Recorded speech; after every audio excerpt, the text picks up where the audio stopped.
আসসালামু আলাইকুম everyone, welcome to আভাস লাইফস্টাইল ব্লগ। কেমন আছেন সবাই? আশা করি সবাই ভালো আছেন। আল্লাহর রহমতে আপনাদের দোয়ায় আমিও বেশ ভালো আছি। এটা ছিল সকালবেলা। কিছুটা পেঁপে আমি কেটে রেখে দিলাম খাওয়ার জন্য, আর বাকিটা আমি ফ্রিজে রেখে দেব। এভাবে যদি বক্সে করে ফ্রিজে রাখা যায় কেটে, তাহলে 4 থেকে 5 দিন অনায়াসে ভালো থাকে। আমি তো 1 সপ্তাহ মতো কেটে রেখে দিই, আমারটা নষ্ট হয় না। এই তো দেখুন, আমি পিস পিস করে রেখে দিলাম। সকালবেলার কাজগুলো যদি একটু গুছিয়ে নেওয়া যায়, তাহলে রান্নাবান্না করতে আর ঝামেলা হয় না। এই তো আমি এখন একটা টিস্যু পেপার দিয়ে আমি নাগা মরিচ এনেছিলাম, যেটাকে আমরা বোম্বাই মরিচ বলি, সেই মরিচটাকে রেখে দেব। এই মরিচটা ঝাল ছিল না, কিন্তু ফ্লেভার খুব বেশ ভালো ছিল। আমি ঝাল খাই না, তবুও এনেছি। আমার যেন ডেঙ্গু জ্বর হওয়ার পর থেকে ঝাল খাওয়ার জন্য একদম মন কেমন যে করে আমি বলতে পারি না। ঝাল খাওয়ার অনেক ইচ্ছে। এই তো এনেছি, একটু একটু খাবো এটার জন্যই। পুরো মরিচ তো আর খাওয়া সম্ভব না। হয়তোবা একটা মরিচকে 3-4 দিন খেয়ে বাকিটা খালাকে দিয়ে দেব। আমি একটা অলরেডি ডাইনিং টেবিলে রেখে দিয়েছি দুপুরে লাঞ্চে খাওয়ার জন্য। দেখি খাওয়া যায় কি না। আমি এখন আগের মতো ঝাল খেতে পারি না। আর এটা ছিল কাগজি লেবু। আমি এভাবে টিস্যু পেপার দিয়ে রেখে দেই যাতে লেবুগুলো নষ্ট না হয়। রমজান মাসে তো বেশ আরও অনেক আনি, বড় বক্সের ভিতর রেখে দিই। এখন যেহেতু টমেটো পাওয়া যায়, এজন্য লেবুটা কম আনি। তো অফ ক্যামেরায় আমি নাস্তা বানিয়ে নিয়েছি। এই তো ফ্রোজেন পরোটা ছিল, ভেজে নিয়েছি, বিস্কিট, চা আর পেঁপে। চা দিয়ে পরোটা খাবে, এজন্য আর ডিম পোস্ট করিনি। এখন আমি রান্না করব সিম দিয়ে। এটা ছিল রসুন, দেশি রসুন আমি ছিলে নিয়েছি, আর ছোটো ছোটো করে আলু কেটে নিয়েছি, আর আস্ত কাঁচামরিচ, পেঁয়াজ, আর এটা সিমের বিচি আমি বেছে ধুয়ে নিয়েছি। আমি এখন এটা রুই মাছ দিয়ে ভুনা করব। আজকে দুপুরে আমি অফ ক্যামেরায় এই তো আমি রুই মাছগুলো এভাবে কেটে ধুয়ে করে নিয়েছি পরিষ্কার করে।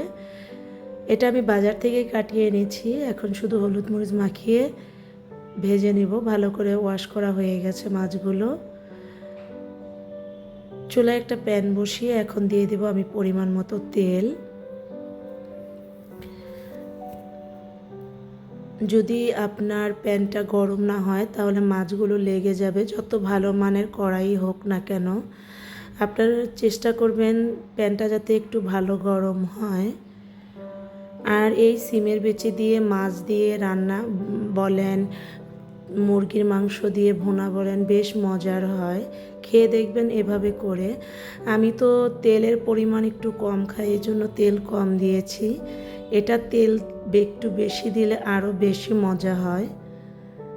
এই তো আমি এখন মাছগুলো ভেজে নেব। আমি অফ ক্যামেরায় আরও 2টা রান্না করে নিয়েছি, সেটা বলতে নিয়ে রান্নায় চলে গেছি মূল।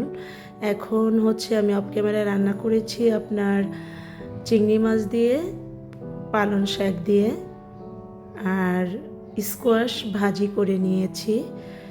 এই শীতের সিজনে আসলে আমি স্কোয়াশটা বেশি খাই। স্কোয়াশটা আমার কাছে বেশ মজার লাগে, আমার মেয়েও খুব পছন্দ করে।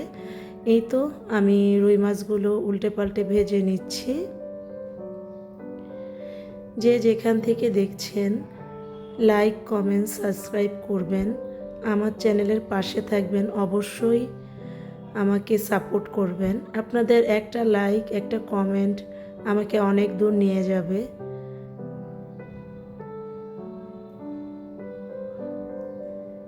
অবশ্যই অবশ্যই আমার চ্যানেলটাকে সাবস্ক্রাইব করবেন। এই তো আমি মাছগুলো ভেজে নিচ্ছি। এখন আমি মাছগুলো ভাজা হয়ে গেলে এটা উঠিয়ে নেব। আজকে কি যেন হয়েছে, আমি এই প্যানটার ভিতরে যখনই রান্না করতে নিই, আমি জানি না কেন যেন প্যানটা খুব নাড়াচাড়া করে, বুঝতে পারছি না। হয়তো বা এটা মনে হয় চুলার সমস্যা নাকি, বুঝি না। অ্যাকচুয়ালি আপনারা যদি কেউ বোঝেন তাহলে অবশ্যই কমেন্ট করবেন। এই তো আমার মাছ ভাজাটা শেষ। এখন আমি মাছের কিছু অংশ লেগেছিল, এটা খুন্তি দিয়ে নামিয়ে নিলাম। এখন আমি এই তেলের মধ্যে আরেকটু তেল দিয়ে দিব, আর একটু তেল দিয়ে তারপর আমি দিয়ে দিব পেঁয়াজ কুচি।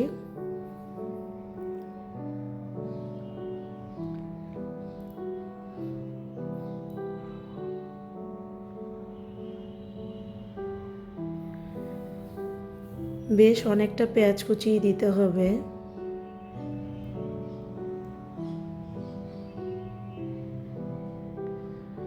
আমি দেখছি আমার হাতের মধ্যে লেগে যাচ্ছে, এজন্য প্যানটাকে আমি বাঁকা করে নিয়েছি।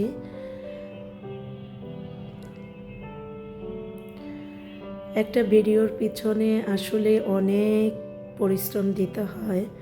আমরা মনে করি ভিডিও করলেই মনে হয় সব শেষ হয়ে যায়। আপনাদের কাছে যেন কত কিছু যে স্কিপ করতে হয় সেটা আর বলার অপেক্ষা রাখে না।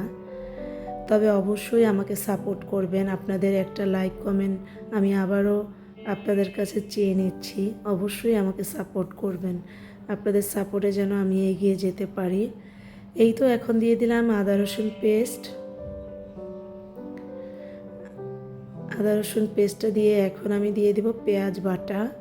পেঁয়াজ বাটাটা আমি তরকারির ভিতরে একটা কারণে ইউজ করি, গ্রেভিটা যেন একটু ঘন হয়। আর পেঁয়াজ বাটা দিয়ে তরকারি রান্না করলে দেখবেন বেশ মজারও হয়, খেতে বেশ ভালো লাগে। এখন দিয়ে দিব স্বাদ মতো লবণ। আমি এখানে রসুনটাকে, যে আস্ত রসুনগুলো আমি ছিলে রেখেছি সেটা আমি পরে ইউজ করব, নামানোর কিছুক্ষণ আগে, যেহেতু এটা দেশি রসুন ছিল। এখন দিয়ে দিলাম ধনে গুঁড়ো, জিরে গুঁড়ো। জিরে হচ্ছে কাঁচা জিরাটা ব্লেন্ড করা, সেটা দিয়ে দিলাম। এখন হলুদ মরিচের গুঁড়ো দিয়ে দিলাম। ঝালটা আপনাদের পছন্দ অনুযায়ী দিবেন। এখন একটু পানি দিয়ে দিব যাতে মশলাটা পুড়ে না যায় আর আমার কষাতে যাতে ভালো হয়।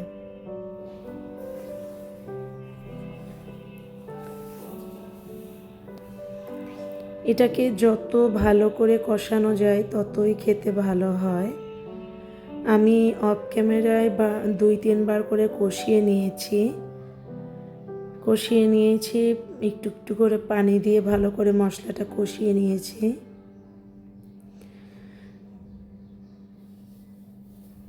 এখন দিয়ে দেব আলুগুলো, কারণ যেহেতু আলুটা একটু সেদ্ধ হতে টাইম লাগে, সিমের বিচিটা সেদ্ধ হতে অত টাইম লাগে না, আলুটা একটু সেদ্ধ হতে টাইম লাগে। তো নতুন আলু, এটাও তেমন একটা টাইম লাগবে না। এই তো আমি ভালো করে এটা কষিয়ে নিয়ে এখন দিয়ে দিলাম সিমের বিচিগুলো।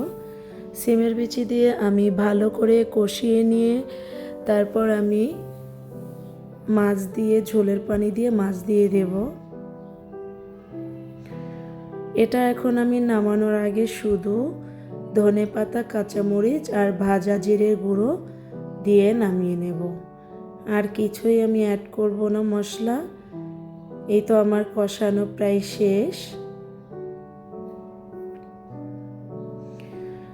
আপনার সবজিটা দিয়ে, সিমের বিচি এবং আলু দিয়ে যখন সবজিটা ভালো করে কষিয়ে নেবেন, আপনি আলু ইউজ নাও করতে পারেন, শুধু সিমের বিচি দিলেও এটা মজা হয়।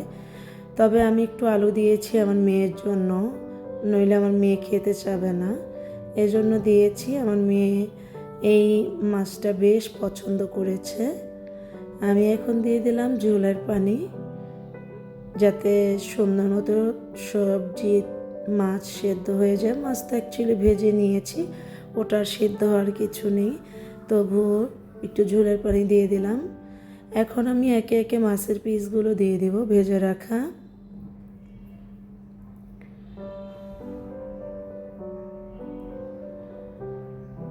এই তো এখন আমি ঢাকা দিয়ে রেখে দেব, ঝোলের পানিও কমে যাবে আর সবজিটাও সেদ্ধ হয়ে যাবে। এই তো দেখুন ঝোলের পানি অনেকটা কমে গিয়েছে আর সেদ্ধ হয়ে গেছে। এখন আমি দিয়ে দেব আস্ত রসুনের কোষগুলো, যেগুলো সেদ্ধ হতে আপনার 1-1.5 মিনিটও লাগবে না। আমার এখন কাঁচামরিচ দিয়ে দিলাম আর দিয়ে দিব জিরে গুঁড়ো।